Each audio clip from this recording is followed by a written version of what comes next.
Hi, I'm Merrisa. I am the plastics campaigner for GAIA and BFFP Africa, and I am here at the INC3 in Nairobi, Kenya, Karibu, Kenya. The day today began with a profound sense of purpose and optimism.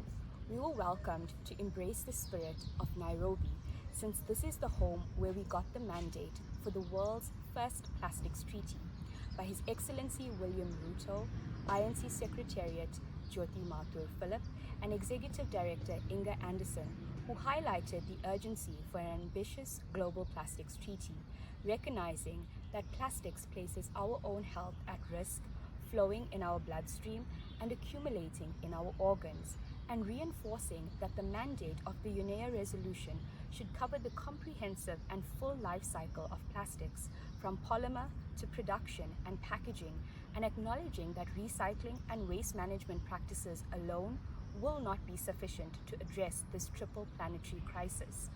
Africa was called to lead the way, with Rwanda and Kenya, who have successfully demonstrated that plastic reduction and innovation is possible through collective action.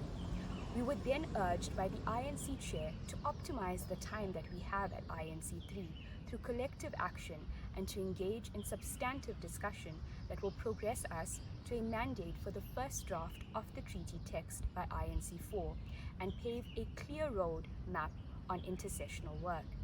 Thereafter, constituencies or groups of countries, as well as individual countries, were invited to reflect on the very first draft, the zero draft, which aims to form the basis of the negotiations here at INC3. Many states expressed their eagerness to use the zero draft as a starting point of the negotiations, including many African states. However, a newly formed group called the Like-Minded Coalition, or the Global Coalition for Plastic Sustainability, which are a group of plastic-producing countries currently being led by Iran and Saudi Arabia, are set on challenging the zero draft, calling for an updated or unbalanced version of the zero draft. There has not been publicly disclaimed information about other countries that are part of this coalition. However, we see the Russian Federation, Bahrain, China, Cuba, and many more who have spoken publicly about it, with the Russian Federation outrightly stating that the zero draft cannot be considered as a starting point until all concerns are reflected in the document.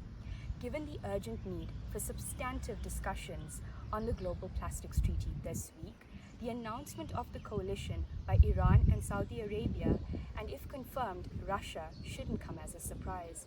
All three countries are leading producers and exporters of fossil fuels, which comprise 99% of plastics. These countries have repeatedly sought to obstruct and delay progress within the negotiations, pushing for a waste management focus and rejecting work on upstream part of plastic pollution.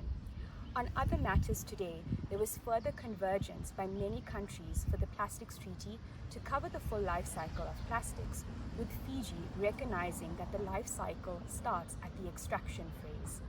Countries also prioritized a scientific and evidence-based approach through an integration of local and indigenous knowledge on chemicals of concern.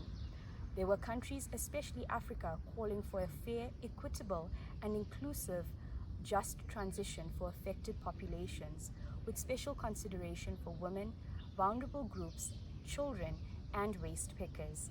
The High Ambition Coalition specifically mentioning the urgent need to address primary plastic polymer production and prohibiting the transboundary movement of hazardous waste, which is something that is vital for the African. For more updates on the INC3, you can be sure to follow all of our social media pages.